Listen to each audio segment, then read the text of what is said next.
Hey everyone, it's Miss Stone, and I want to welcome you back to another week of virtual learning. Looks like that's all we have left for us now. The announcement has been made that we won't return back to school, so we'll just finish out the remainder of our year working in this virtual format. So for this next week, you'll be doing review number 5. Review number 5, there it is right there. Be sure that you're turning in all of your work. Again, school is still in session. I'm still taking grades. I want to remind everybody that you can just ignore this block. That was for something we would have done if we were together in the classroom. All right, in review number 5, it starts with a problem here in number 1, and it asks for the approximate volume of the figure. Approximate. I'm going to just underline that. So remember, when you get this in your calculator, it's not going to be exactly one of these numbers, but it's going to be super close. You'll know which one to choose. And it is volume, so I know I might as well just start with V equals. Now, you have copies of your formula chart, and if not, I did attach that in one of your lessons assignments. I put a formula chart in there in that digital format, so be sure and get that. Or you can use the one that's in your notes. What I'm looking at is simply my composition book, and here's my formula chart, glued to the front of it.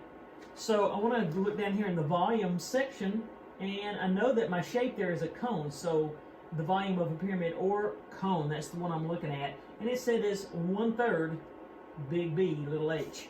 So I'm going to go ahead and copy that down here. 1/3 big B, little h. All right, now remember, big B says, I don't know what shape your base is, go find it. So I need to take a look at the base here. It's obviously a circle. And it says go get the area of your base. So I need area of a circle. That's what this big B is here. I'm going to turn on this light and see if that helps a little bit with my shadows on my hand on the page. Good. So this will be, go get the area of your circle. Well, to find that, I need to revisit my formula chart. So I'll come back over here and look at area of a circle. It's right here. What does it say? Pi r squared. Pi r squared. So I'm just going to replace big B with the formula I need to find it. Big B is going to get replaced with pi r squared. But now keep in mind, all the other things up here, the 1/3 and the h, they're still part of the formula, so I need to bring those down. 1/3, this h comes down right here, and of course bring down your V equals. Now notice that this is the modified formula for volume of a cone, but notice that it calls for a radius. I want you to examine this carefully. Notice that this line that is 10 centimeters long goes all the way through. Is that what a radius does? You can check back at your notes. We did do volume on topic 32. It was right before we left for spring break, one of the things that we talked about. So we had this right here. You should have glued it in your notes. And there it is again. It shows proof that we've modified our big B into pi r squared, brought down the 1/3 and the h, and then we just plugged in numbers. But keep in mind that radius only goes halfway across. Halfway across. All right, so that's enough hints for number 1. And again, remember, it's approximate, so whatever you get, it may not be exactly, because, if you put in pi, use your pi symbol on your calculator. Remember, it's the secondary function of this up arrow key, so you'll have to hit second and then your little rooftop key to get your pi symbol. So anytime pi is involved, it's going to be some long run-on thing. Obviously, these don't. So just pick the one that's closest. All right, number 2. It says I've got a graph here, and it models the value of a machine over a 10-year period. And here they are, the years: 1, 2, 3, 4, 5, 6, 7, 8, 9, and 10. And what do you think, what does this look like happening to this line as the years go along? Is it going up or down? Looks like it's heading downward, isn't it? And I'm noticing that what they say, which equation best represents the relationship between X, the age of the machine, here's the age of the machine in years, and Y, the value of the machine in dollars over this 10-year period. Now, one other thing I want you to notice about this, I'm going to turn it sideways. I notice I have numbers 1, 2, 3, 4, 5, 6, 7, 8. But it says, now here's the value. So that's talking money, right? But it says this represents thousands of dollars. So when I see this 1, that doesn't represent $1. That machine is worth $1,000 at this level. And so this 8 represents $8,000. Now, if you will, notice that all of these equations down here, y equals negative 0.002x plus 2,500, y equals, they're all in slope-intercept form. Y equals some number times x, and then plus some number. We always said y equals mx plus b, where m represents the slope. And notice we paid attention. We said, looks like this slope is going down, down, down, down, down. So would that tell you that this m value should be positive or negative? That's a dead giveaway. I got 2 that are negative and 2 that are positive, so watch out for that. Now remember, the B says, oh, I'm the y-intercept. I will tell you where I cross the y-axis. Well, I can see where this line touches the y-axis right there. But remember, that's not $8. Remember what that is. All right, that'll be pretty helpful there on number 2. Let's go ahead and take a look at number 3. Number 3 says triangle G prime, P prime, W prime in the graph below is the dilation of triangle GPW, using the origin as the center of dilation. And they did everything. Remember how we drew it out from the origin. If you want to take a look at your notes on that, all of our dilation work was topic, right there, topic 28. Topic 28. So if you wanted to turn in your notes, all of these things. Look, that looks so much like, this was actually, I think, 3rd period's work, but we always did everything out from the origin. We talked about how it's like a projector. And if I tell you what the scale factor is, then you just take all the ordered pairs of the original and times each of those by that scale factor. 2 times 7 is 14, 2 times 5 is 10. If you'll recall, this is exactly what you did to create those giant grid posters that we hung around the classroom that y'all did such a great job on. Okay, so it's telling me the one with the prime marks is the dilated image. So if you look carefully, and let me increase again, plus, so we can see it a little bit closer. You can tell the one with the prime marks is this dude out here. Now ask yourself, is this triangle bigger or smaller than the original? This is the dilated image. This is the original. How does it compare in size? Well, it looks like it's bigger to me. And so what does that tell you about the scale factor? It means the scale factor has to be greater than 1. So I'm walking into this knowing, and I'm just going to put SF, that's how we describe the scale factor, was bigger than 1. So I know it's an enlargement, and that makes a scale factor have to be greater than 1. All right, now watch over here. Here's where your answer choices are. It says which of the following statements is not true. Uh-oh, I hate those, but not true. So 3 of these are true, and 1's false. And if you'll just focus on the fact that you know that the scale factor has to be bigger than 1, that's all you need. That's all you need to be able to answer number 3 easily. I'm going to downsize this a little bit again, and let's take a look at number 4. Number 4, it says which value of x makes this equation true? Well, now guys, you've got lots of options here. I taught you how to solve it and get all of your x's into one room, and then it's a 2-step equation from there. You're welcome to solve it that way.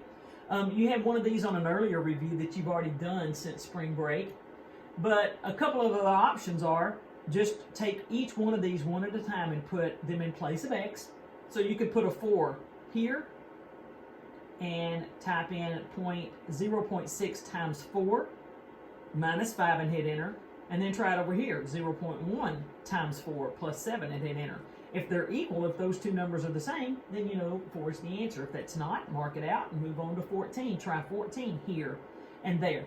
But we tried all these options. I taught you how to work it by hand. And then there was a point in time when I finally said, hey guys, look, here's a quick shortcut.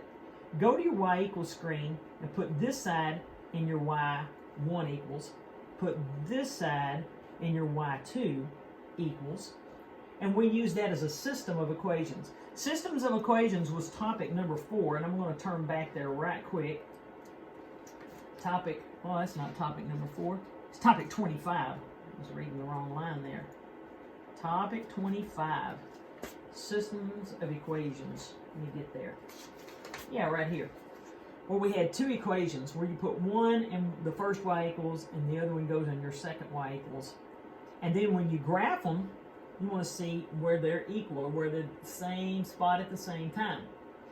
And so our keystrokes there were put them in your y equals screen, hit graph, make sure that you can see the intersection. If not, just adjust your window. And then second trace 5, enter, enter, enter. So that's another option for you here that gets you directly to the same answer. All right, so either solve it by hand. Option 2 would be plug these in to both sides and see if they're equal. One at a time. Plug in the 14 here and the 14 there.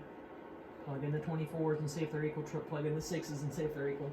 Or you could try this route right here, where you graph them and then second trace 5, enter, enter, enter.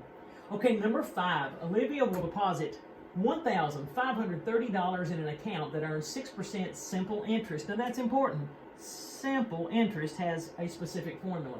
Every year, her sister Melinda will deposit $1,500 in an account that earns 8% interest compounded annually. That's important also because that's a completely different formula.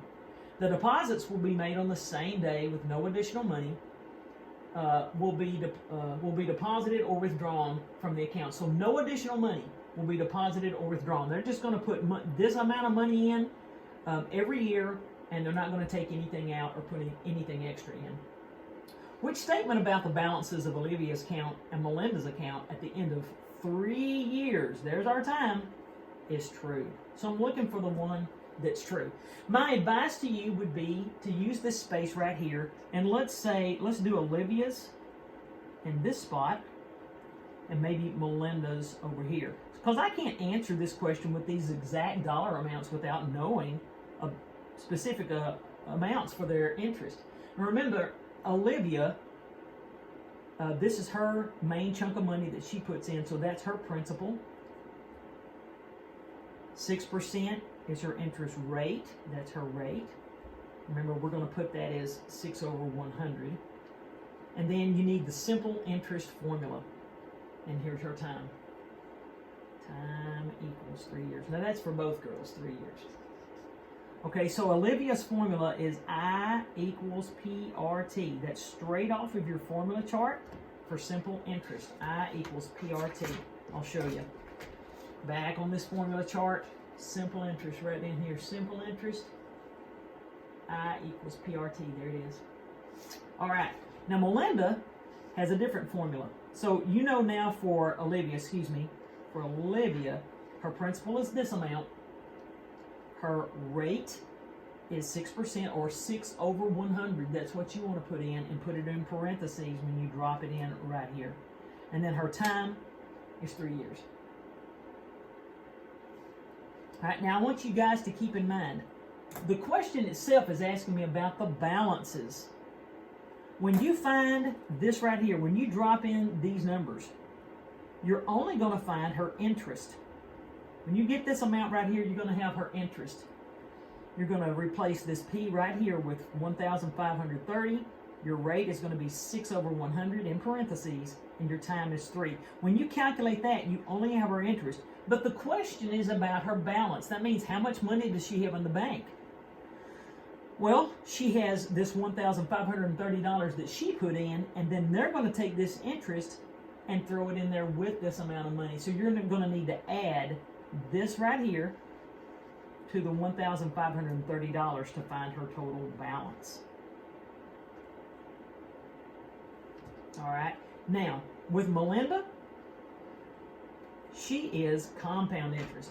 On your formula chart, your compound interest is found by A equals P, parentheses 1 plus R, raised to the T power. I'm going to write that right here.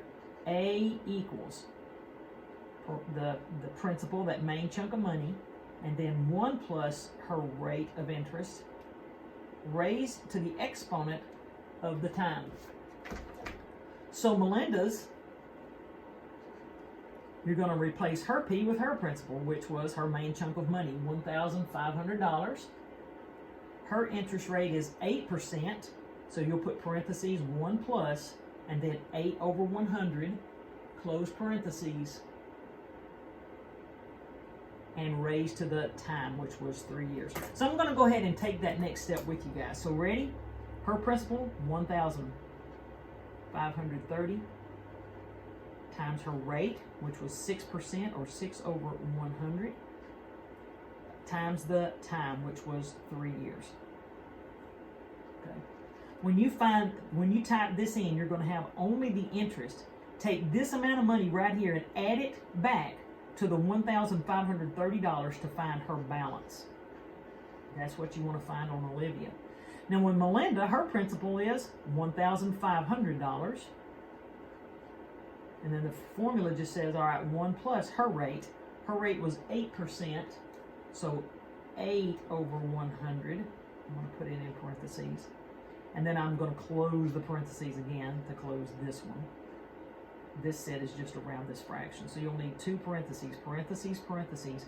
And then remember, to raise something to a power, you have to use that little rooftop key. So we're going to raise it to the, and then her time was 3 years also. Now here's the difference between compound and simple interest. In compound interest, it already puts it all together into 1 wad.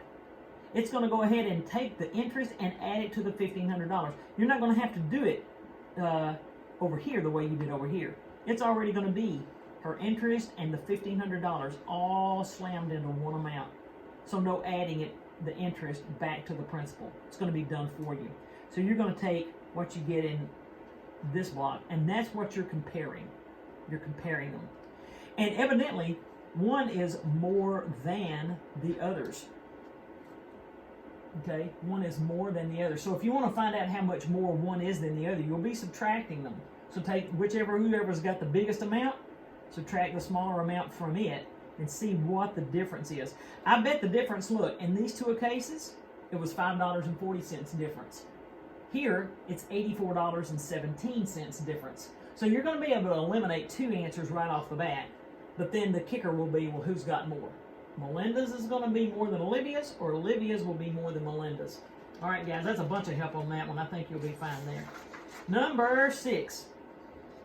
Number 6 is super easy. It talks about the base and the height of a larger parallelogram, this one, are both changed by a scale factor or factor of 0.4. So you know what you do with a scale factor? You multiply by it. So if you were to take 25 and times it by 0.4, would you get 10? Let's try it out and see. So 25 times it by the scale factor of 0.4. Boom, it is 10. Look at there. I took the 25 times it by 0.4, the scale factor they handed me, and it did turn out to be 10. This 25 became a 10. So this 25 became 10.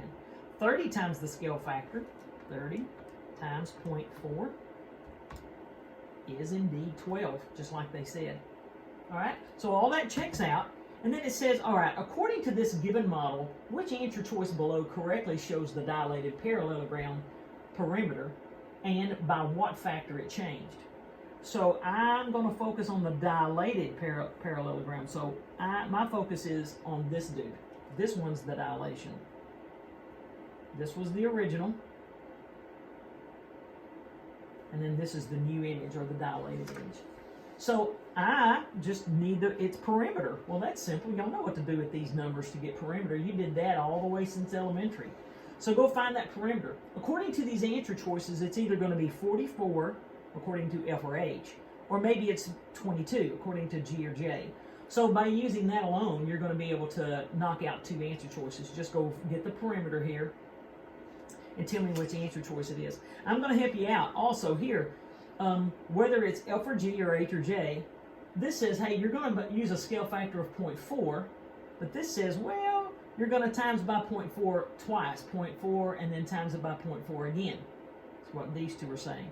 So I want to give you this reminder. Since we're all talking about perimeter, I want you to remember PAV, 1, 2, 3. And perimeter, how many times am I going to multiply by the scale factor? Just once, not twice. So that ought to give you a big hint there for number 6. All right, number 7. Number 7, I've got a drawing here of, let me downsize this a little bit right there. That'll work. Number 7. All right, we've got a cylinder and a cone. This one's super easy. Do y'all remember when I took the bird seed that day and I said, how many cones do you think it'll take to fill this cylinder? And y'all guessed, and I actually filled this with bird seed. How many times? Do you remember how many times it took to fill it up? It was exactly 3. That's why on your formula chart, the volume of a cone is 1/3 of the volume of the cylinder it was cut from. But the things about it was the height has to be the same and the radius has to be the same for that to be true. Now here's what number 7 says. It says study the cylinder and cone and determine the missing measures of the cone. What would the radius and height be on this cone? To show that the cylinder and the cone have a corresponding relationship. Corresponding means they match up. In other words, what I just told you. I have handed you the answer if you've been listening. The height and the radius of the cone would have to be the same as the radius and height of the cylinder. All right, your answer choices here. A says, well, the radius of the cone must be 13 inches and the height must be 7. B says the radius of the cone must be 14 and the height must be 13. C says the radius of the cone must be 7 and the height is 13 inches. And D says, oh, any values for the height and radius of the cone and cylinder will make it have a corresponding relationship. So choose the answer that is true. Number 8. You're going to do well on number 8. Number 8 just says, hey, which one of these letters with these dots here at R, S, T, and V, which one best represents square root of 8? So remember on your calculator, let me hit clear. On your calculator, the square root symbol is right there. Excuse me, right there. It's the secondary function of your x squared. So you're going to hit it first, second, then hit your x squared key, and that makes a square root symbol pop up. Just type an 8 in there and hit enter. 2.8 about. So it's about 2.83. Which one of these dots is at 2.83? Super, super easy. Number 9. We're almost done. There's 10 questions. Number 9 says, which Venn diagram shows a correct relationship of the number sets? All right. A says you got 0.15, and that number it's in the integer circle, but it's also a rational number. B says, well, my number is going to be -12, and it's an irrational number, but it's also an integer. So see, number 12 would be in both circles. C says, well, the number I want you to focus on here is 102, and it's both a whole number and a rational number. And D says, hey, none of these are correct. What I want you to remember about the number sets was the very first topic we ever had, sets of numbers. We talked about Rocco the caveman. I do want you to notice this, the rational number circle and the irrational circle never touch. That should help you eliminate one wrong answer for sure. So take a look back here on topic number 1, and if you don't have your notes with you, well then here you go. I'm just going to remind you too that rational numbers were very predictable. Remember when I pretended I had a hamburger in my hand and put it up in front of my face and I said, what would be the rational or predictable behavior? It'd be to take a big old bite of it and chew munch on that hamburger. But irrational means it's crazy. You can't even predict what's going on. Remember, that's when I stuck it in my armpit and pretended it was deodorant. And so, remember, they'll run on, be decimals that go on forever, but there's no pattern. You can't tell what's coming next. They're unpredictable if they're irrational. All right, so that'll help you out there on number 9. Here's number 10. Oh, I can tell by looking at the picture what I'm already thinking. I see a right triangle, and I have these two. Now, I don't know for sure if I need Pythagorean theorem, but it certainly looks like I might. Let me read it. Dansville is 20 miles due west of Fullerton. And Fullerton is 32 miles due north of Linton. Let me verify that on my chart here. Dansville and Fullerton. Here they are. Dansville and Fullerton are these two dots. And it says they're 20 miles. Dansville is 20 miles west of Fullerton. All right, so that makes sense, that direction. And then it says now Fullerton is 32 miles north of Linton. So here's Linton, and 32 miles north is upward. So yeah.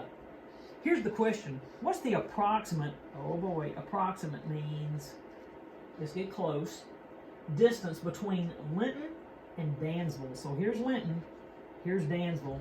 Yeah, baby, look. Isn't that just the hypotenuse? You guys know what to do with that. If you don't, I'm going to remind you that Pythagorean theorem was topic number 30. So I'm going to back that up. Pythagorean theorem. Remember we had old Pythagoras? He squared each side, and he took those squares and he added them together. And it didn't give him the hypotenuse. 16 and 9 don't make 5, but they make 25. It gives you the square of the hypotenuse. And then you have to take the square root of that number.